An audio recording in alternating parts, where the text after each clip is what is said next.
Muy buenas tardes, comienza Visión Global.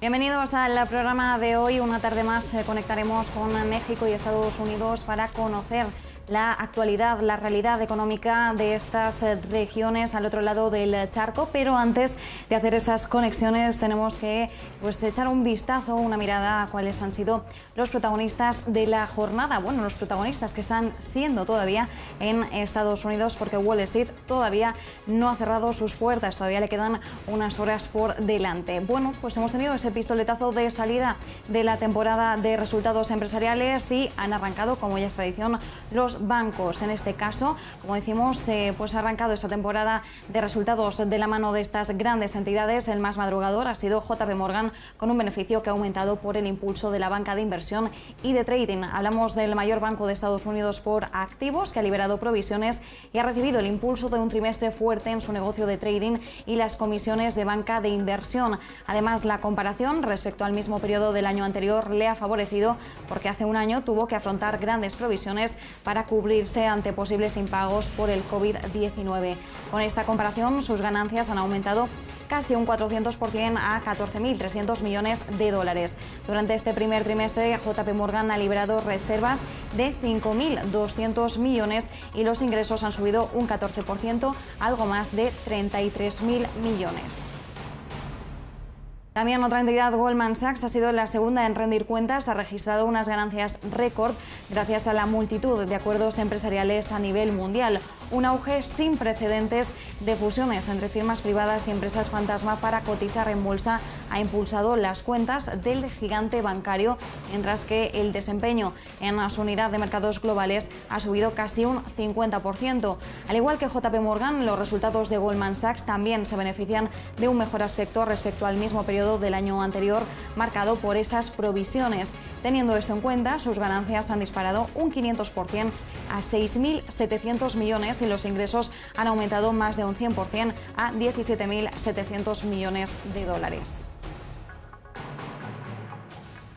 Y Wells Fargo, que de entre las tres es quien lidera sin duda alguna las alzas, también ha batido expectativas del mercado gracias a las menores provisiones frente a la pandemia. Su beneficio ha vivido un fuerte repunte de más del 600% hasta superar los 4.700 millones de dólares en comparación con hace un año, un trimestre de 2020 en el que tuvo que provisionar gran cantidad de dinero ante el temor de posibles impagos de préstamos. Una realidad muy distinta un año después. Los ingresos han superado las expectativas y se sitúan por encima de los 18.000 millones de dólares. En el calendario de este miércoles tenemos una cita clave. Seguimos a la espera de que se marque ese primer precio de Coinbase, la plataforma de criptomonedas que, hoy debuta en el índice Nasdaq. Como decimos, seguimos a la espera de conocer ese primer cruce. La plataforma de intercambio de criptomonedas Coinbase debuta hoy en bolsa durante la jornada. Vamos a ver ese respaldo del mercado a la compañía, indirectamente también al negocio de las criptomonedas. Es la primera firma de estas características que sale a bolsa, de ahí la importancia de esta noticia, y se espera que alcance un valor máximo de 74.000 millones. El precio de la acción se ha fijado en la horquilla de entre los 200 a los 375 dólares. Es la segunda plataforma de intercambio de criptomonedas, solo por detrás de Binance. En las últimas 24 horas, Coinbase ha movido 4.000 millones de dólares en transacciones. Es casi el doble que la jornada anterior, aupada por su OPV. Más de un centenar de países utilizan esta plataforma y además una entidad española, el BBVA, va a sacar tajada de esta salida a bolsa, ya que BBVA tiene una participación algo reducida, eso sí, significativamente menor al 1% en Coinbase.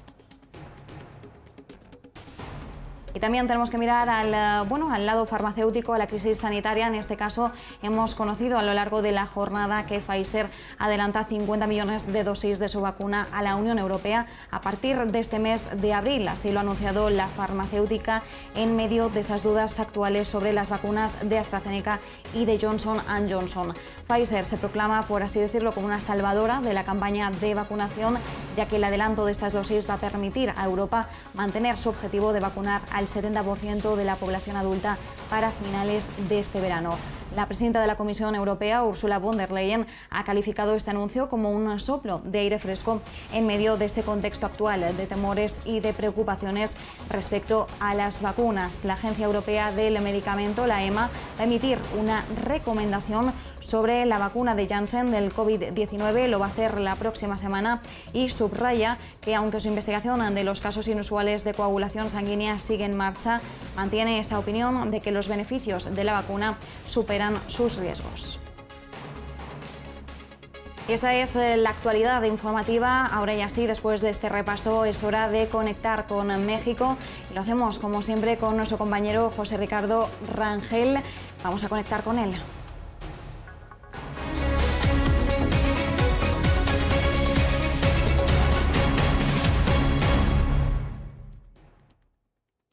Bueno, tenemos con nosotros a José Ricardo y también le va a acompañar Carlos Alberto González Tavares, el director de estrategia bursátil de Casa de Bolsa Monex. Vamos a hablar sobre la encuesta de sentimiento de mercado de la Asociación Mexicana de Intermediarios Bursátiles y de cuál es el apetito del inversor en México ante este mercado de capitales.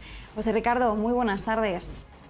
¿Qué tal? Muy buenas tardes, Marta. Pues como ya lo dijiste, tenemos un invitadazo de lujo y precisamente hoy los mercados, el mercado de valores de aquí de México está muy movido en terrenos positivos, 1.18 la alza, y esto se debe rápidamente, les comparto la pantalla. Esto se debe a dos noticias, sobre todo de fusiones. La parte de Televisa por parte de Univisión, que buscan generar un conglomerado ahí de noticias muy grande, y esto ha provocado que la acción se vaya a 17.81 a la alza. Con respecto al día de ayer, les comparto el análisis rápido técnico, en el cual pues ya por frecuencia relativa a 14 días está ya tocando el techo de los 87%.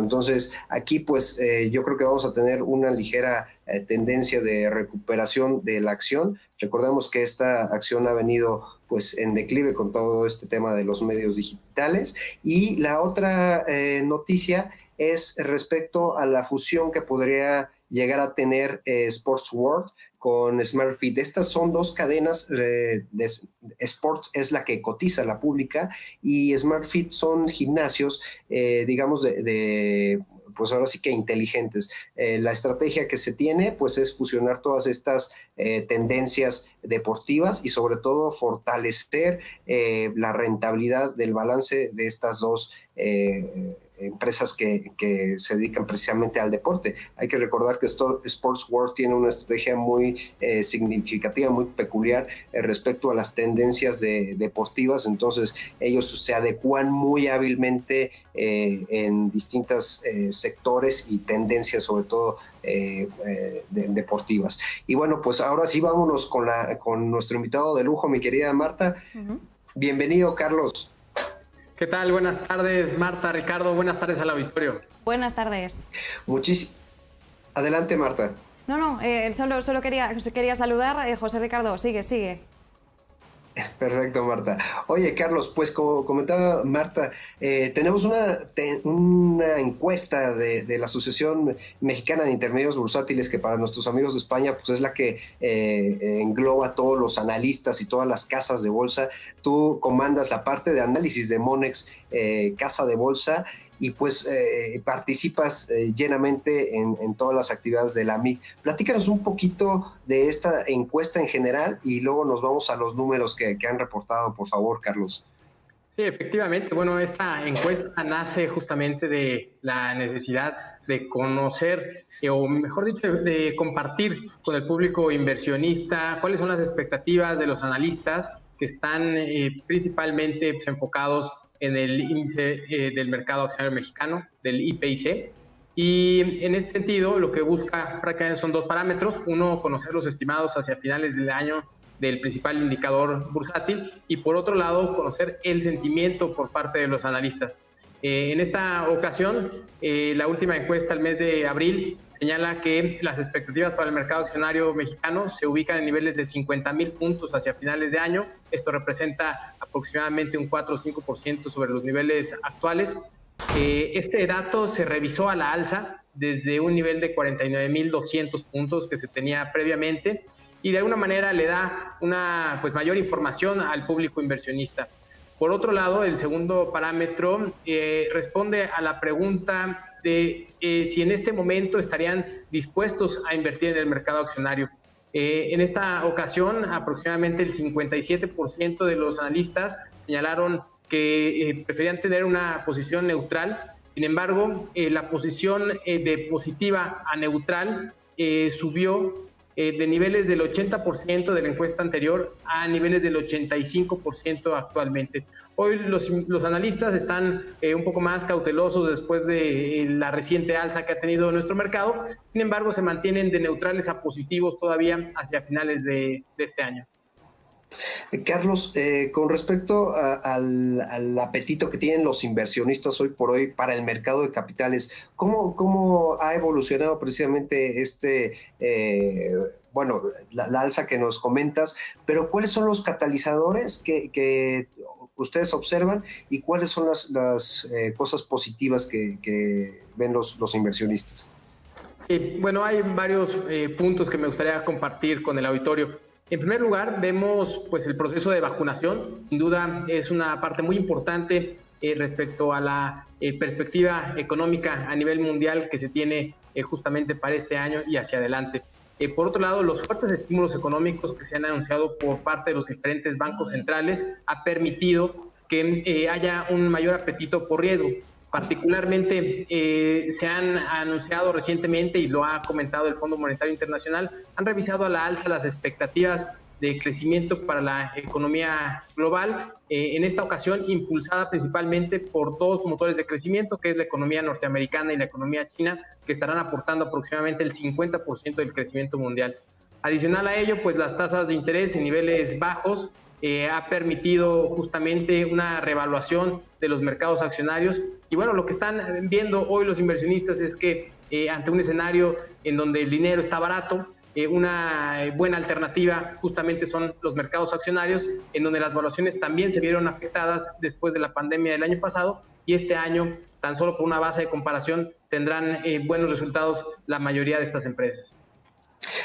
Carlos, quiero aprovechar para preguntarte por parte de Casa de Bolsa Monex, ¿cuáles son los sectores que ustedes vieron ya en estos cierres del primer trimestre como positivos, y cuáles son las áreas de oportunidad que pudieran verse en el mercado de capitales mexicano?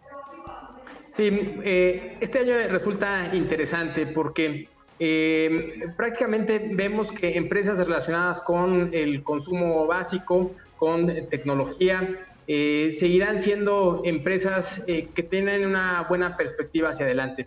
Sin embargo, también en este escenario de rotación de portafolios, observamos que se empiezan a sumar empresas relacionadas con el sector industrial, particularmente aquellas que tienen que ver con la demanda externa, es decir, con empresas con exportaciones o con operaciones justamente en el mercado norteamericano, en donde los fuertes estímulos económicos y ahora el plan anunciado de infraestructura podrían apoyar a una activación mucho más rápida en Estados Unidos, y por lo tanto beneficiar a algunas empresas mexicanas que se pueden ver favorecidas por este nuevo entorno.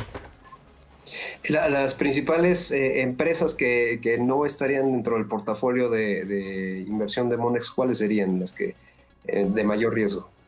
Sí, bueno, principalmente empresas relacionadas con el sector servicios, con el sector de hotelería, aeropuertos, hospedaje. Me parece que todavía podrían verse afectados en este año. El año pasado fue un año difícil y este año se vislumbra todavía un tanto complicado. Así que son los sectores en donde habría que tener todavía mayor cautela.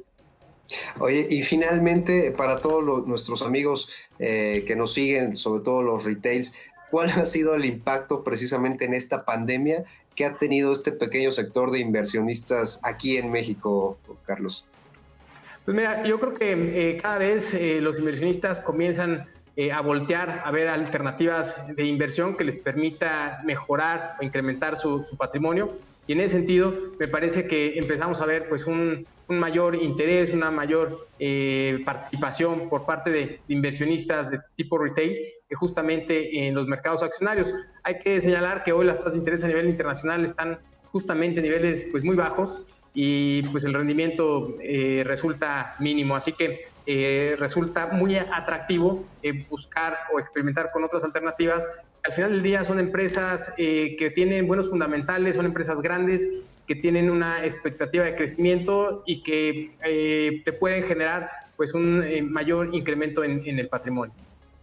Y finalmente, por el tema de financiamiento, Carlos, ¿crees que exista más profundidad en el mercado para que los empresarios utilicen el financiamiento bursátil en México?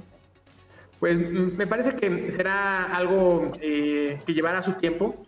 Ahora me parece que el mercado accionario en términos generales presenta evaluaciones atractivas, y justamente para nuevas empresas es necesario dos puntos. Por un lado, que poder colocar en el mercado accionario a niveles atractivos de evaluación, y por otro lado, tener una historia de crecimiento importante. Me parece que hoy en día todavía habrá cierta cautela por parte de las empresas en poder colocar acciones en el mercado accionario, en financiarse mediante el mercado accionario. Sin embargo, me parece que primero empezaremos a ver pues un financiamiento por el lado de la deuda, justamente tratando de aprovechar estas diferencias que ha habido en el mercado, empresas que son más grandes y que tienen mayor capacidad tecnológica, podrían estar aprovechando las condiciones actuales para aumentar su participación de mercado, y me parece que vía el financiamiento mediante deuda sería una primera alternativa. Carlos, muchísimas gracias por estar con nosotros. Carlos Tavares, director de análisis bursátil de Grupo Financiero Monex, Casa de Bolsa Monex. Marta, muchísimas gracias. ¿Tienes alguna otra pregunta?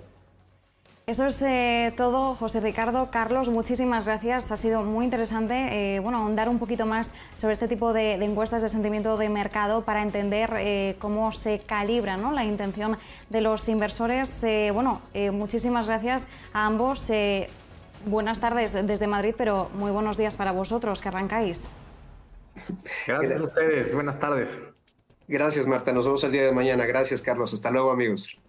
Bueno, pues mañana volveremos a conectar con México, con nuestro compañero al otro lado del charco, para acercarnos a esa realidad y, lo más comentado, lo más observado en estos momentos en México. De todas formas, ahora nos tenemos que ir y cambiar de región. En este caso nos vamos a Estados Unidos, vamos a la entrevista que ha hecho nuestra corresponsal allí, Visila Bococo. Vamos a ver esa entrevista. Ha hablado de la industria del reciclaje y también de la venta de segunda mano de ropa. Conectamos con Visila. Eso sí, les dejamos con la entrevista, pero nosotros volvemos mañana y a las 7 de la tarde al terminar Visión Global. No se pierdan Negocios de Carne y Hueso.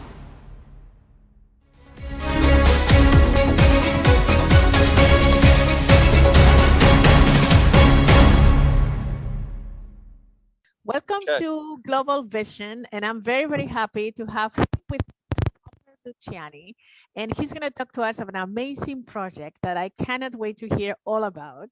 But before we do that, we want to just welcome you. Thank you so much for joining us today. Thank you so much. I'm so happy to be here and to be involved with your interview. Wonderful. We would like to know, first thing, who is Topper Luciani? Tell us a little bit about your background.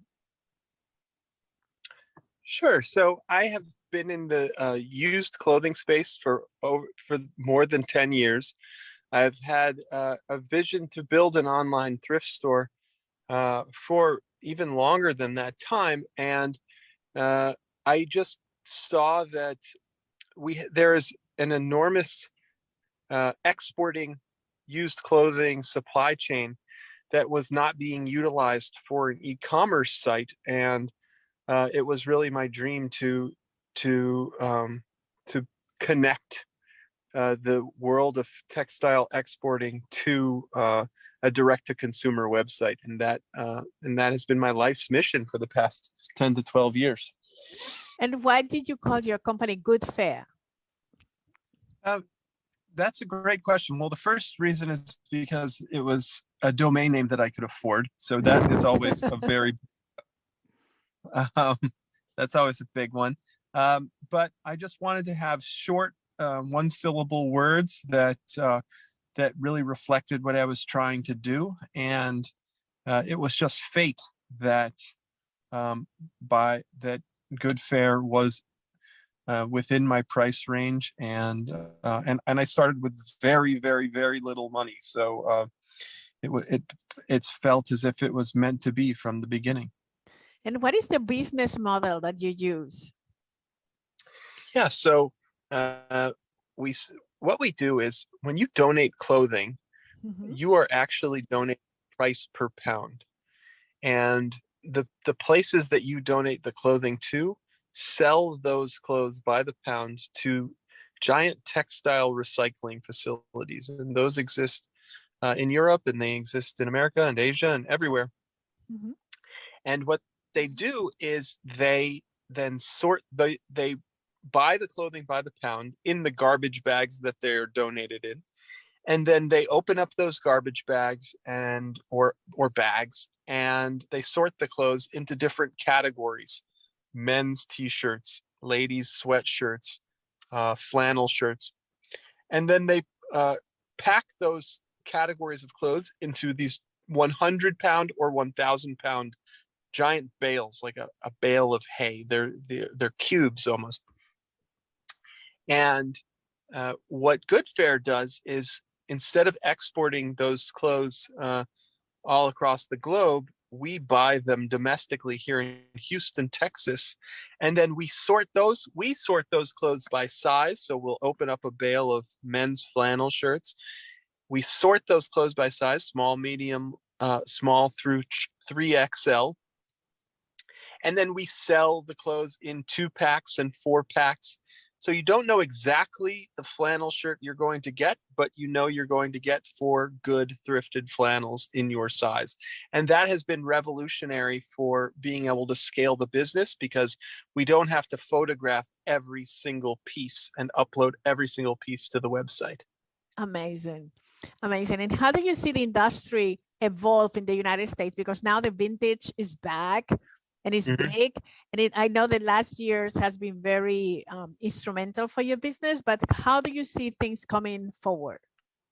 Wow. Well, we think that this trend has not even begun yet. We think that as consumers bring sustainability more to their consciousness, there seems to be more of an effort to move away from fast fashion, and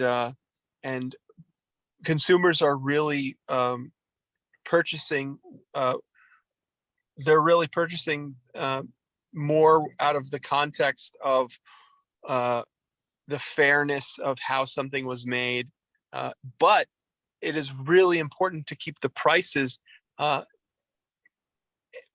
It's really important for us to maintain a competitive edge with maintaining prices similar to fast fashion. So the only way to really do that is to sell what is already made, to sell used. So I think that the world of secondhand has just begun, and there are projections that show that it will be doubling, tripling, and quadrupling in the very near future. So that is exciting for us. It is exciting. And tell me about more exciting news. Nordstrom, your partnership with Nordstrom. Yes. Okay, so let me say, I love Nordstrom. Good Fair loves Nordstrom. They are an incredible partner. They found us. We spoke about just starting with selling vintage, and we think that is a very scalable model. Their consumers are starting to become more eco-conscious, and sustainability is becoming very important to them. And I think that what we bring to them is some sustainability credibility, and we also have a very, very young customer base that that will be shopping at Nordstrom soon. And it's also incredible. I cannot state enough how powerful it is to have their brand recognition and their validation for us. And just to conclude, what for you means eco-conscious? Be more eco-conscious. Yeah, so what I mean by that is those consumers are starting to think about the impact of the planet through their consumption choices. So it would be shopping for sustainable clothing, thinking about the meat that is consumed, thinking about the cars that we drive. All of these sort of elements are having a revolution, and I think that Goodfare is a fantastic, very easily accessible way to participate in the green economy, where, you know, maybe not everyone can afford a Tesla, but everyone can afford a 2-pack of t-shirts at Goodfare. I love what you said, and what a beautiful way to finish this interview. Everyone could afford to just have business with Goodfare, and we definitely should be all more going towards green economy. That's the way to go. So thank you so much for being here with us. This probably will not be the last time that we want to talk to you, because we think that, as you know, that industry is going to grow. We will need to know more about it. But okay. Well, thank you so much. I'm so honored that that you found us and that you wanted to chat, and you have an incredible energy about you. So good luck with everything. Thank you. We'll see you soon. Ciao, ciao. Goodbye.